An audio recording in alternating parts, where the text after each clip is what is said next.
क्या सरकार किसानों की नहीं सुन रही है? क्या मोदी सरकार किसानों से बिल्कुल भी बातचीत नहीं करना चाहती है?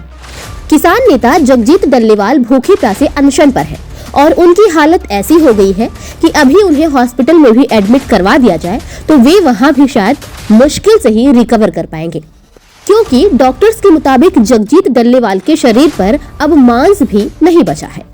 साथ ही उनकी सेहत में तेजी से गिरावट देखी जा रही है, लेकिन सरकार है कि बात करने की पहल ही नहीं कर रही है। अब ऐसे में अगर किसान नेता को कुछ हुआ तो आंदोलन व्यापक रूप ले लेगा और मोदी सरकार के लिए मुसीबत पैदा कर देगा। बता दें कि खनौरी बॉर्डर पर 42 दिनों से अनशन कर रहे भारतीय किसान यूनियन सिद्धूपुर के नेता जगजीत सिंह डल्लेवाल की हालत नाजुक है। किसान नेता डल्लेवाल शनिवार से लगातार उल्टियां कर रहे हैं। डॉक्टर्स की ओर से जारी बुलेटिन के अनुसार उनके शरीर पर अब मांस नहीं बचा है।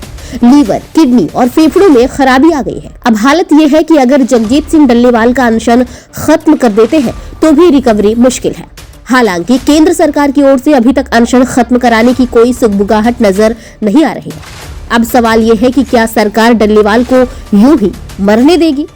लोकतंत्र में आमरण अनशन विरोध का सबसे अहिंसक तरीका है।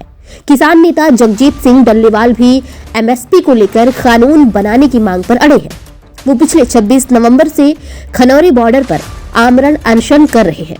पिछले दिनों सुप्रीम कोर्ट की ओर से गठित कमेटी ने आंदोलनकारी किसान से बातचीत करने की पेशकश की, जिसे किसान नेताओं ने खारिज कर दिया। डल्लेवाल का स्वास्थ्य हर दिन खराब हो रहा है। 70 साल के किसान नेता कैंसर के मरीज हैं और दवाइयां भी नहीं ले रहे हैं। सुप्रीम कोर्ट की फटकार के बाद पंजाब सरकार ने धरना स्थल पर medical team, advanced life support system और एम्बुलेंस को तैनात किया, मगर डल्लेवाल ने मेडिकल सपोर्ट लेने से इनकार कर दिया है। उनकी हालत गंभीर होती जा रही है। खनौरी बॉर्डर पर आंदोलनकारियों की भीड़ बढ़ती जा रही है, मगर केंद्र सरकार इस हालात को नजरअंदाज कर रही है। हर मंगलवार को किसानों से मिलने वाले कृषि मंत्री ने बयान दिया था कि इस मामले को सुप्रीम कोर्ट देख रहा है। सुप्रीम कोर्ट के निर्देशों का पालन किया जाएगा। ये रवैया सरकार की मुश्किलें बढ़ा सकता है, क्योंकि आंदोलनकारियों के बीच मीडिया में छपी कई कहानियां तैरने लगी हैं।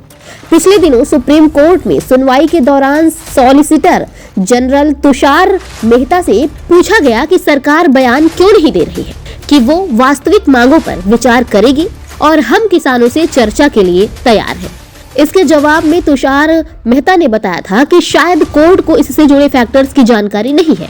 केंद्र सरकार हर किसान को लेकर चिंतित है। किसान संगठनों का कहना है कि 2020 के किसान आंदोलन के दौरान केंद्र सरकार ने एमएसपी की कानूनी गारंटी, लोन माफी, स्वामीनाथन आयोग की सिफारिशों को लागू करने जैसी मांगों पर विचार करने का लिखित आश्वासन दिया था। डल्लेवाल भी वादे को लागू करने की मांग कर रहे हैं, मगर कोई केंद्र सरकार इस मुद्दे पर बातचीत नहीं करना चाहती है। डल्लेवाल का आमरण अनशन विख्यात पर्यावरणविद स्वामी ज्ञान स्वरूप सानंद उर्फ प्रोफेसर जीडी अग्रवाल की याद दिला रहा है।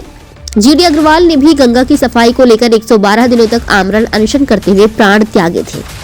उन्होंने गंगा में गिरते प्रदूषित नालों और पवित्र नदी की सफाई के नाम पर खर्च हुए अरबों रुपए पर सवाल खड़े किए थे। उन्होंने भी अनशन से पहले प्रधानमंत्री को चिट्ठी लिखी थी, मगर जवाब नहीं मिला। 2018 में जीडी अग्रवाल ने एम्स ऋषिकेश में अंतिम सांस ली और उनके साथ ही एक बड़ा आंदोलन खत्म हो गया। खनौरी बॉर्डर पर बैठे किसानों का कहना है कि अगर केंद्र सरकार न्यूनतम समर्थन मूल्य यानी कि एमएसपी को लेकर सीधी बात करेगी तो शायद जगजीत सिंह डल्लेवाल मेडिकल सहायता ले सकते हैं। केंद्र सरकार को ये नहीं भूलना चाहिए कि किसान आंदोलन भले ही अभी पंजाब हरियाणा बॉर्डर तक सिमटा नजर आ रहा है, मगर एक चूक फिर से बड़ा आंदोलन खड़ा कर सकती है। खनौरी बॉर्डर पर देश के अन्य हिस्सों से किसान जुटने लगे हैं। ब्यूरो रिपोर्ट, खबर 24 एक्सप्रेस, खनौरी बॉर्डर, हरियाणा।